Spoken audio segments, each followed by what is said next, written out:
सावन की शुरुआत हुई और पहाड़ों में हरियाली छा गई।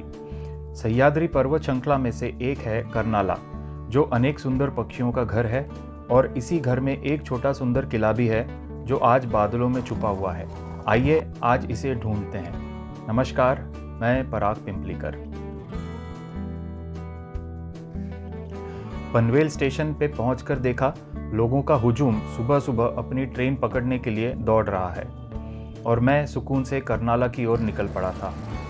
पनवेल से 13 किलोमीटर की दूरी मैंने राज्य की लाल बस से तय की। सुहाने मौसम का आनंद लेते हुए कर्नाला पक्षी अभयारण्य पहुंच गया।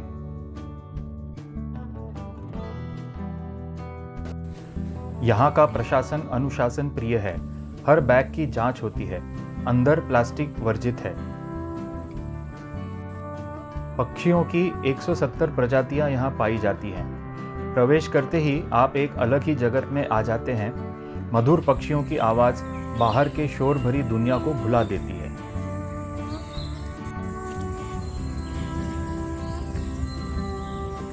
एकदम से शांत महसूस होने लगता है। चारों तरफ हरियाली देख मन भी प्रसन्न हो जाता है।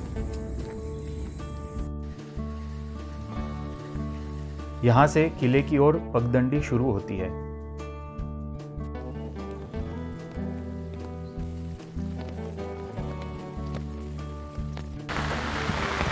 भरी बारिश में कर्नाला का ट्रैक शुरू हुआ।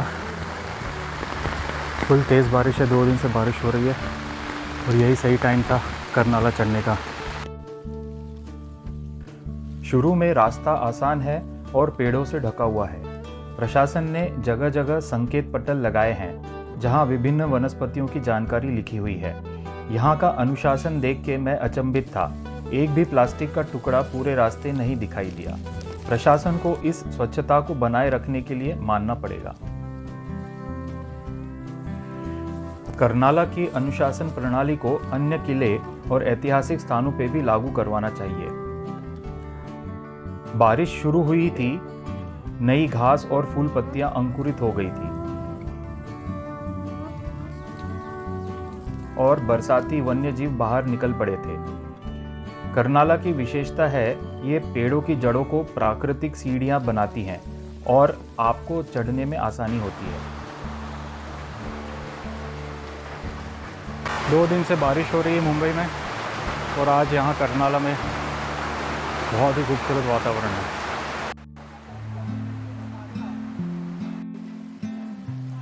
चारों तरफ बादल ही बादल, तेज़ बारिश, और कर्नाला ट्रैक चढ़ने पे बहुत मज़ा आ रहा है।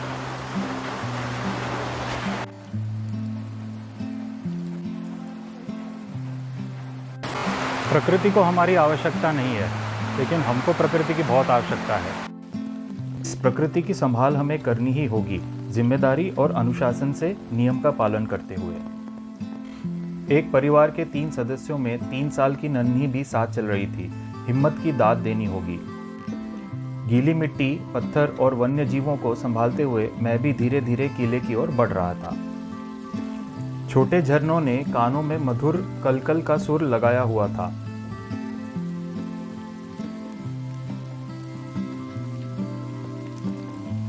रास्तों में गिरे हुए पेड़ वक्त का एहसास करा रहे थे।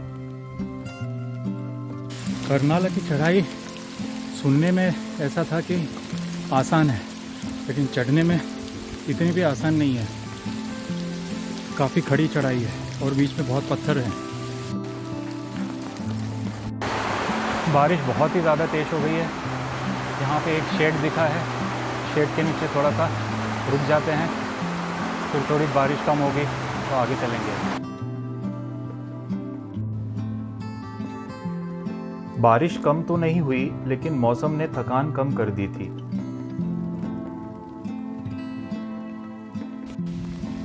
कोहरे के कारण ये पता नहीं पड़ रहा है कि कहाँ तक पहुँचे हैं। आगे कुछ दिखाई नहीं दे रहा है।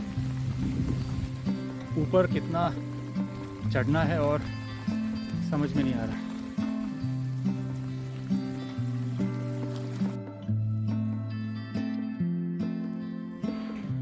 कर्नाला ईस्वी सन 1400 से पहले बना हुआ है। ऐसा कहते हैं देवगिरी यादवों के काल में बना था ये किला। बाद में गुजरात सल्तनत फिर निज़ाम शाही में रहा। पश्चात पुर्तगालियों ने इस पर कब्जा किया। छत्रपति शिवाजी महाराज ने 1670 में मुगलों से ये किला जीत लिया था। औरंगजेब के बाद पेशवा ने इस किले को मराठा साम्राज्य में शामिल किया और अंततः सन 1818 में अंग्रेजों के हिस्से में गया।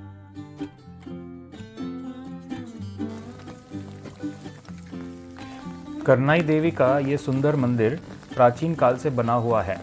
यहाँ के दर्शन किए।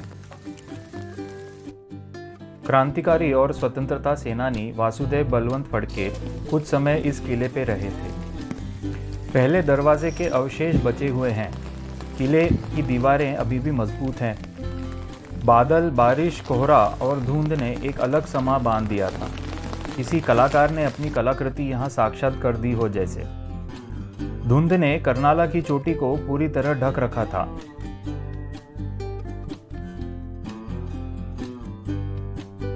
सामने का दृश्य पूरी तरह सफेद मखमली स्वर्गनुमा दिखाई दे रहा था।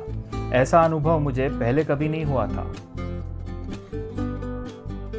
चढ़ाई का अंतिम चरण काफी साहसिक और खतरनाक है, इसलिए रेलिंग का सहारा बनाया गया है। ये किले का मुख्य द्वार है, आज भी साबुत है और प्राचीन वास्तु की मजबूती का प्रमाण दे रहा है।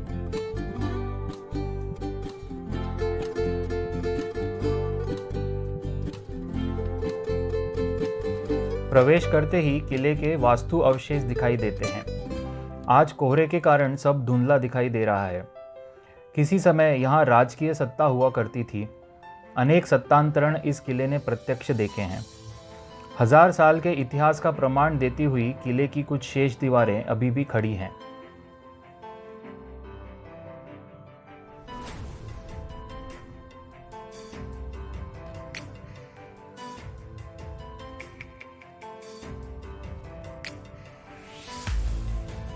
इस भव्य राजवाड़ा की दीवारें आज भी मजबूत हैं। मौसम बारिश, सर्दी, गर्मी, तेज हवाएं झेलती हुई।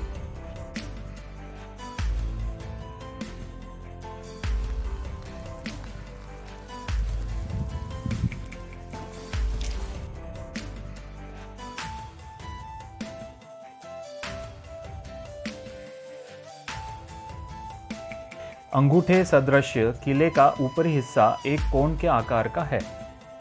इसी के मध्य में पानी की टंकियां खोदी गई, जो आज भी ठोस साबुत हैं और इनकी प्राचीन बनावट अचंभित करती हैं। ठोस पत्थर को काट के बनाना एक असंभव कार्य ही होगा उस समय। किले के पीछे का हिस्सा थोड़ा खतरनाक है, थोड़ा संभाल के जाना है।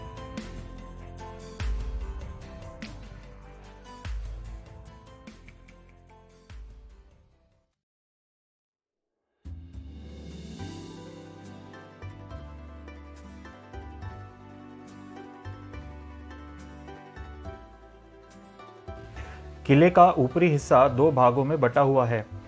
दोनों भागों को एक विशिष्ट पुल से जोड़ा गया है। करनाला किले का उपयोग भोर घाट और अन्य किले की निगरानी के लिए विशेष रूप से किया जाता था। आज काफ़ी संख्या में ट्रेकर्स और पर्यटक इस किले पे आते हैं। काफ़ी देर से छाते के सहारे अपने आप को ढक रखा था। मन किया इस बारिश में इस ऊंचाई पे थोड़ा भीग लूं। इस ऊंचाई से आसपास के किले स्पष्ट रूप से दिखाई देते हैं, जैसे प्रबलगढ़, कलावंतीन, हाजी मलंग, चंदेरी, माथेरान, द्रोणगिरी। लेकिन आज मौसम के कुछ और ही मिजाज हैं। सब धुंध से ढका हुआ है।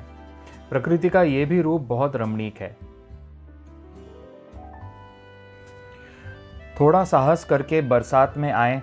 इस नज़ारे को नहीं देखा तो क्या देखा।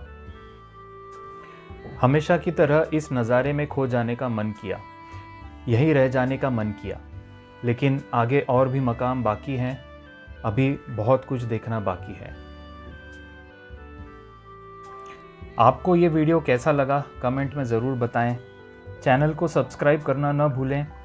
वीडियो को लाइक करें, औरों के साथ शेयर करें और बेल आइकन को दबाएं।